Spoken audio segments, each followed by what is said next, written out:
अगर पार्ट 2 निकालने का सोचना नहीं, जो अब निकाल के बहुत बड़ी गलती कर दिया, हमारा दिमाग खराब कर दिया। हिंदुस्तान जिंदाबाद है, जिंदाबाद ये लेकिन इंडिया में कुछ फिल्में ऐसी बनती हैं जिसमें पाकिस्तान के बारे में बहुत ही सख्त और नाजेबा जुबान इस्तेमाल की जाती है। पाकिस्तान को धमकी दी जा रही है कि पाकिस्तान का दामाद है, उसकी इज्जत करो वरना लाहौर ले जाएंगे। सनी देओल की और बहुत सी फिल्में हैं ऐसी जिसमें उसने पाकिस्तान को गालियां दी हैं और हमने खामोशी से सुना है। दोस्तों, अगर मैं ये कहूँ तो गलत नहीं होगा कि गदर 2 बॉलीवुड की one of the most anticipated movie of 2023 है। यस, उसका टीजर रिलीज हो गया है जो कि कंटिन्यूएशन है गदर 1 की। भारत तो सबके साथ टर्म्स बेहतर करने की जरूरत है, उन लोगों को हमारी जरूरत नहीं है, हमें जितनी उनकी जरूरत है। धर्मेंद्र का बेटा है, ज्यादातर उसने फिल्मों में पाकिस्तान के काफी अगेंस्ट बात की। हम उठ के उनसे मुकाबला करेंगे, आपको अपनी रियलिटी का समझ के फिर बात करनी चाहिए, इतने बड़े बड़े दावे नहीं करने चाहिए। पाकिस्तान की बेटी से शादी करते हैं, पाकिस्तान को ललकारते हैं, पाकिस्तान के ट्यूबवेल तक उखाड़ देते हैं। लोग कह रहे कि जो सनी देओल की एनर्जी है, जो उनके डायलॉग्स है ना, वो हम आज तक नहीं बच्चा याद करते हैं। अनिल शर्मा इसको डायरेक्ट कर रहे हैं, सनी देओल इसमें as a Tara Singh role play कर रहे हैं। तारा सिंह के बारे में कौन नहीं जानता। सिर्फ अली वाला हिंदुस्तान जिंदा था, जिंदा है, जिंदा रहेगा। नमस्ते दोस्तों, जय हिंद। हिंदुस्तान स्पेशल में आपका स्वागत है दोस्तों। सनी देओल और अमीषा पटेल स्टार फिल्म गदर एक प्रेम कथा साल 2001 में रिलीज हुई थी और ये सुपर डुपर हिट रही थी। फिल्म में सकीना और तारा सिंह की लव स्टोरी ने ऑडियंस के दिल को गहराई से छुआ था। हाल ही में इस फिल्म को दोबारा सिनेमा घरों में रिलीज किया गया। वहीं फैंस इस फिल्म के सीक्वल का भी बेसब्री से इंतजार कर रहे थे। ऐसे में फैंस को ट्रीट देते हुए मेकर्स ने आज साल 2023 की मोस्ट अवेटेड फिल्म गदर 2 का टीजर जारी कर दिया। गदर 2 के टीजर की शुरुआत एक महिला की आवाज में बोले गए डायलॉग से होती है। वो कहती है, दामाद है वो पाकिस्तान का, उसे नारियल दो, टीका लगाओ वरना वो इस बार दहेज में पाकिस्तान ले जाएगा। इसके बाद सनी देओल की एंग्री मैन के तौर पर लाहौर में धमाकेदार एंट्री दिखाई गई। टीजर में सनी देओल इस बार हैंडपंप की जगह एक बड़ा का कार्ट व्हील लेकर गुस्से में घुमाते हुए अपने दुश्मनों का सफाया करते हुए नजर आ रहे हैं। इसके बाद स्क्रीन पर लिखा हुआ नजर आता है, तारा सिंह इज बैक। अब पाकिस्तान गदर 2 का टीजर देख जला भुना बैठा है। तो आज 20 साल के बाद गदर 2 रिलीज की जा रही है। 11 अगस्त को रिलीज होगी, लेकिन जब मैंने टीजर देखा, टीजर स्टार्ट होता है 1971 के हवाले से। अब समझ में नहीं आता ये बॉलीवुड 1971 से बाहर क्यों नहीं निकल रहा है। इस एक इवेंट को लेके इन लोगों ने इतना प्रोपेगेंडा फैलाया है और फैलाएंगे इन फ्यूचर, इनका पेट ही नहीं भर रहा है।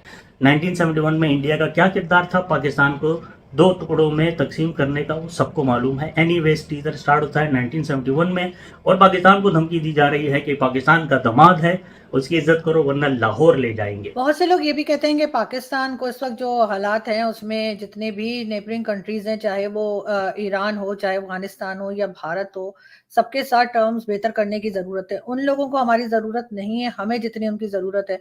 लेकिन यहाँ पे जो भी आता है, चाहे कोई भी पॉलिटिकल पार्टी सामने आए, वो आते ही सबसे पहले भारत के खिलाफ स्टेटमेंट देना शुरू कर देते हैं। आपके ख्याल से ऐसा ये लोग क्यों करते हैं? और अगर ईरान और सऊदी अरेबिया साथ मिलकर बैठ सकते हैं तो हिंदुस्तान और पाकिस्तान क्यों नहीं? देखिए, उसकी वजह ये है कि यहाँ पर जो फार राइट है ना, उसको ये चीज़ बहुत सेलेबल लगती है कि कोई नारा मार दे इस चीज़ का कि लेके रहेंगे आज़ादी, या फिर अटूट अंग है, या फिर दिल्ली का लाल किला भी हमारा है। तो इस तरह के नारे जो है ना, वो इलेक्शन में तो बहुत अच्छे चलते हैं, लेकिन प्रैक्टिकल रियलिटी ये नहीं होती। उसकी वजह है कि मॉडर्न वर्ल्ड के अंदर स्टेट्स के इंटरेस्ट होते हैं, आइडियोलॉजिकल प्रेजुडिस नहीं होती। अगर आप चीन से बात कर सकते हैं, जहाँ पर हमें मालूम है कि मुसलमानों के साथ क्या हो रहा है, तो फिर आप ये ड्रामा करना बंद कीजिए कि आपके भारत से रिलेशन इसलिए ख़राब हैं कि वहाँ पर क्योंकि एक कम्युनिटी ऑप्रेस हो रही है, तो इसीलिए आपका ये मुकदमा है। अगर ये मुकदमा है तो फिर आप चीन को क्यों कहते हैं कि हमारी हिमालय से ऊंची और दरियाओं से गहरी और शहद से मीठी दोस्ती है? तो वहाँ पर तो आपको याद नहीं आती अपनी कम्युनिटी की कोई बात। तो इससे साबित यही होता है कि ये सिर्फ और सिर्फ फॉरेन पॉलिसी मैनूवर है और है भी सुसाइडल। मैंने रिसेंटली एक बात की इस तरह की, जिस पे बहुत क्रिटिसिज्म और लोगों ने मुझे बहुत गालियाँ भी दी, कि मैंने ये कहा कि जो नहीं है मोदी का यार, वो गद्दार है असल में। उसकी वजह यह है कि हमने अगर मोदी से बात करनी है तो वो अपने इंटरेस्ट के लिए करनी है भाई, उसके लिए नहीं करनी। तो उन्होंने ये नहीं सोचा कि पाकिस्तान के अवाम, जहाँ रेबीज की वैक्सीन हिंदुस्तान से आती है, जहाँ लिवर ट्रांसप्लांट हिंदुस्तान में होता है, यहाँ पर अस्पताल नहीं बना सके जहाँ हो सके, जहां एक सब्जी जो कि हमें 4 गुना कम कीमत पे वागा से आती हुई मिल सकती है, जो आप दुबई से मंगवानी पड़ती है ऊपर से घुमा के, वो इसीलिए ये सब नहीं हो पाता कि आपने प्रेजुडिस क्रिएट की हुई है और आपने नफरत की बुनियाद पे एक रियासत कायम की हुई है। तो जॉन एलिया साहब ने कहा था कि जो रियासतें नफरत की बुनियाद पे कायम हों, उनके असाब उनके साथ नहीं देते।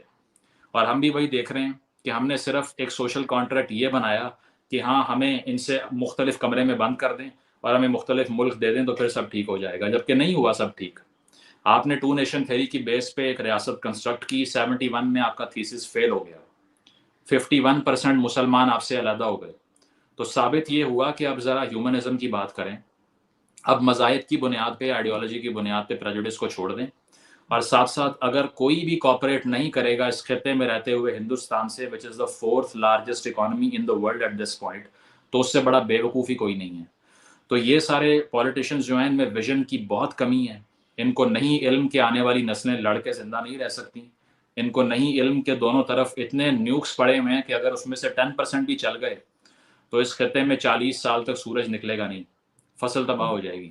तो ये जिंगोइज्म की और जंग की जो बातें करता है, दे लैक विजन एक्चुअली, और वो सिर्फ पैटी वोट्स लेने के लिए इस तरह की बातें करते हैं। जिसमें भी विजन होगा, जिसमें भी थोड़ा सा डेप्थ होगी, वो ऐसी हरकतें नहीं करेगा। इसीलिए मैं समझता हूँ कि PMLN की जो इंडिया की पॉलिसी थी वो शायद पीपल्स पार्टी से और PTI से बहुत बेहतर थी। चलो वाजपेयी साहब आए तो सही ना, मीनार पाकिस्तान में खड़े होकर उन्होंने खिताब किया, जो कि जेस्चर था कि वो पाकिस्तान को एक्सेप्ट कर रहे हैं। आपने फौरन बात कारगिल करवा दिया। तो आपको चेंज करना पड़ेगा इस सारे पैराडाइम को जो 70 साल से क्रिएट करके आपको कुछ नहीं मिला। तो एक रियलिस्टिक और एक कहना ये चाहिए कि एक रियलिज्म बेस्ड फॉरेन पॉलिसी चाहिए। आइडियोलॉजिकल फॉरेन पॉलिसी ने पाकिस्तान को बहुत नुकसान पहुंचाया है। नहीं, आप बिल्कुल ठीक कह रहे हैं, लेकिन ज्यादातर लोग इस माइंडसेट के नहीं है, जो जैसे आप बात कर रहे हैं। बहुत से लोग जो है उल्टा ही सोच रहे हैं। मगर यहाँ पे लास्ट में मैं ये पूछना चाहूंगी मुजम्मिल आपसे कि हमेशा से पाकिस्तान के ऊपर एक इल्जाम रहा है, और किसी हद तक मैं समझती हूँ कि सही है, टेररिज्म का, कि यहाँ से जिहादी भेजे जाएंगे। परवेज मुशर्रफ का भी स्टेटमेंट मौजूद है, कभी अफगानिस्तान और कभी कश्मीर, और फिर FATF में भी आना जाना लगा ही रहता है। उससे भी लगता है कोई खास फर्क पड़ता नहीं है।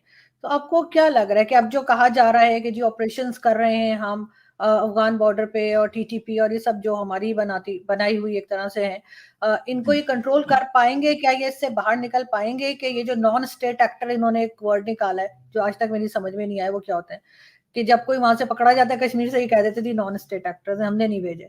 इसमें से हम कभी बाहर आएंगे, हम कभी सुधरेंगे? सीधी बात है। देखिए, we can only be fixed from the outside. उसकी वजह यह है कि अगर हम हमारे ऊपर छोड़ देना इस बात को कि इन ऑफशूट्स को खत्म कर दें, तो हमने करना नहीं था।